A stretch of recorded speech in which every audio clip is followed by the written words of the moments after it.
বন্ধুরা, মা বেটি চ্যানেলে আপনাদের স্বাগতম। আজকে আমি বানাবো পটল ভাপা। আসেন দেখেন আমার সাথে আমি কি কি করে বানাই পটল ভাপাটা। চলেন। এই যে আমি পটল নিয়ে নিয়েছি, এই যে 300 গ্রাম পটল। পয়লা ওই পটলটা ছুলে পটলের বিচিটা বের করে নেব। এই যে এরকম করে ছুলে নেব,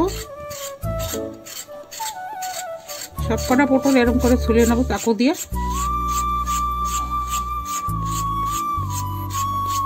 এই যে আমার ছোলা হয়ে গেছে সব পটল কাটা। এখন আমি এই যে জলে একবার ধুয়ে নেবো। পয়লা আমি ধুয়ে নিয়েছি 2-3 বার, এখন আরেকবার ধুয়ে উঠাবো। পটল কটা ধুয়ে উঠাবো, তারপর এর ভিতরে বিচি কটা বের করে নেব। আমাকে এদিকে তো বাজারেতে কিনে আনা লাগে, গাছের তো পটল না, এই জন্য অত ফ্রেশ থাকে না। তাও ফ্রেশ আছে, বাজারেতে কিনে নিয়ে আসা লাগে সব।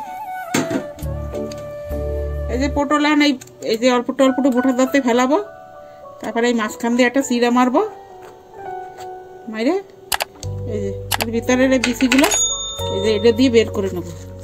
বিচিগুলো ফেলাবো না, বিচিগুলো নিয়ে নেবো আমি পরে মশলার সাথে। এই যে আমি এরকম করে এই যে এই আলু ছোলাটা দিয়ে এটা দিয়ে না সব এই যে এরকম করে সব বিচি কটা বের করে নেবো।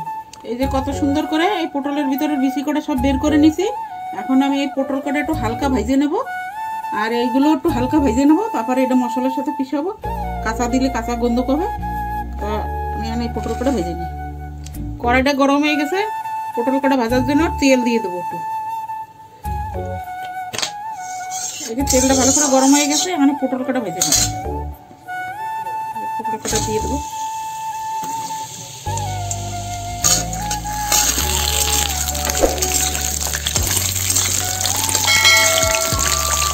একটু হলদি লবণ দিয়ে দেবো, অল্প একটু হলদি লবণ সরি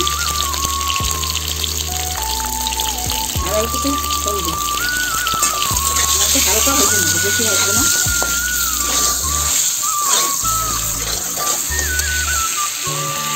এই যে পটল কটা ভাজা হয়ে গেছে, হালকা ভাজা করছি, আর আমি পটল কটা আমি নামাই নেব।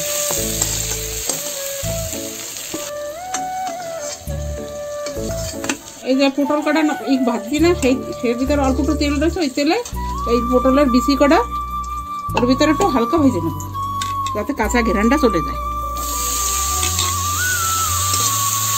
এই কটা একটু এই তেলটা অল্প একটু হালকা ভেজে নেব।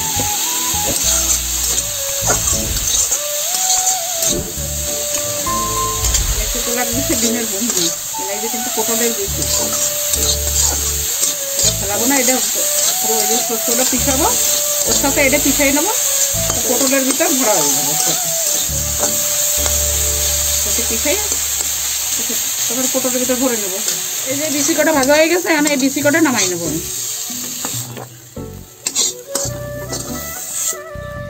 পটলের জন্য আমি সর্ষে টর্ষে পিছাই নেবো। এই যে দেবো সর্ষে, আর এই যে দেবো কটা কাঁচা লঙ্কা, এই যে কটা কাজু, আর এই যে পটলের বিচিটা যে ভেজে রাখছিলাম, এই পটলের বিচিটা দিয়ে দেবো।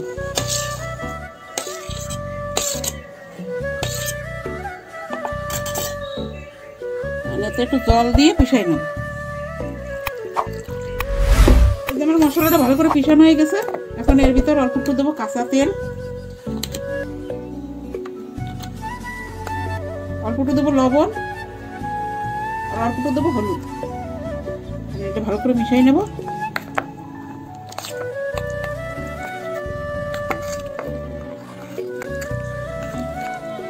এই যে ভালো করে মিশানো হয়ে গেছে, এখন আমি এইগুলো পটলের ভিতরে ভরে নেব।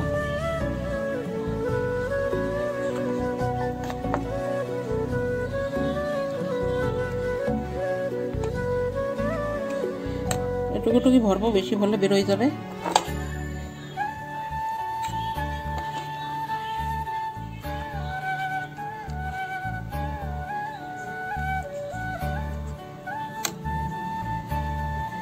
একটু কম ভরছি, এটা ছোট ছোট পটল। এই যে পটলের ভিতরে আমার পুরো মশলাটা ভরা হয়ে গেছে, এখন আমি আগে তৈরি করে নেব। এই যে দেখেন আর কি করি। কড়াইটা গরম হয়ে গেছে, কড়াইতে দিয়ে দেবো সরষের তেল।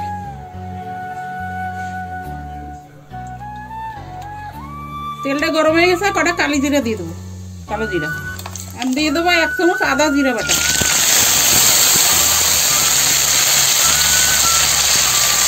এই যে আদা জিরাটা ভাজা হয়ে গেছে, এখন দিয়ে দেবো যে একটা টমেটোর বারিক বারিক কেটে দিয়েছি, একটা টমেটো।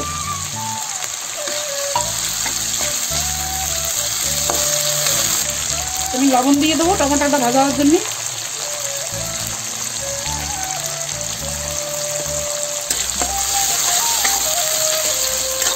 টমেটোটাও ভাজা হয়ে গেছে, এখন দিয়ে দেবো এতে আধা চামচ হলুদ, আধা চামচ লাল মির্চি পাউডার,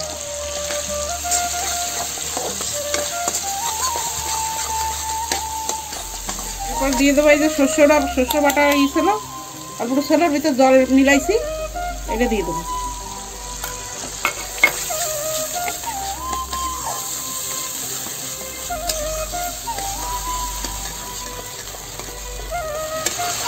আমি দিয়ে দেবো যে 1 বাটি দই,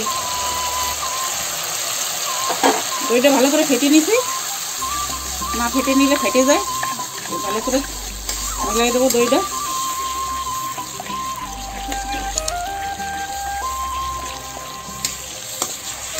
আমার ভালো করে কষানো হয়ে গেছে, এখন আমি এতে অল্প একটু জল দেবো, জল দিয়ে পটল কাটা দিয়ে ঢেকে দেবো।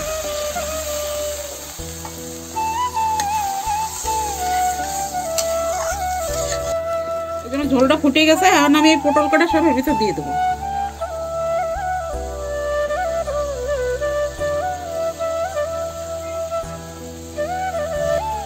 পটল কাটা সব দিয়ে দিছি, মানে এই থালটা দিয়ে আমি ঢেকে দেবো।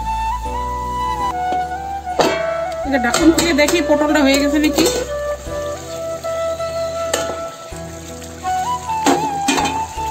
এই দেখেন, এই যে আমার পটলটা, এই যে পটল ভাপাটা হয়ে গেছে, কত সুন্দর হয়েছে। পটল ভাপাটা হয়ে গেছে, আমি এখানে এতে একটু ধনে পাতা দেবো, দিয়ে নামাই নেবো। এই যে আমি আধা চামচ চিনি দেবো এতে, শস্য বাটা জিনিসে একটু চিনি দিলে খাইতে ভালো লাগে। এটা একটু মিলাই নেবো, যে কোনো শস্য বাটা জিনিস রান্না করলে ওতে একটু চিনি দিলে স্বাদ একটু আলাদাই আসে।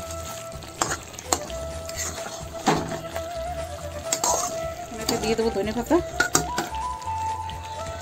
উপরতে ধনে পাতা দিয়ে দেবো। হয়ে গেছে আমার পটল ভাপা। এই দেখেন বন্ধুরা, আমার এই রান্নাটা হয়ে গেছে, দেখে বলবেন আমার এই রান্নাটা কিরকম হয়েছে। আপনাকে যদি এই রান্নাটা ভালো লাগে কমেন্ট করবেন, লাইক করবেন, শেয়ার করবেন, আর আপনারা যদি নতুন থাকেন সাবস্ক্রাইব করবেন। ভালো থাকবেন, সুস্থ থাকবেন। আমি এখানে ভিডিওটা সমাপ্ত করছি।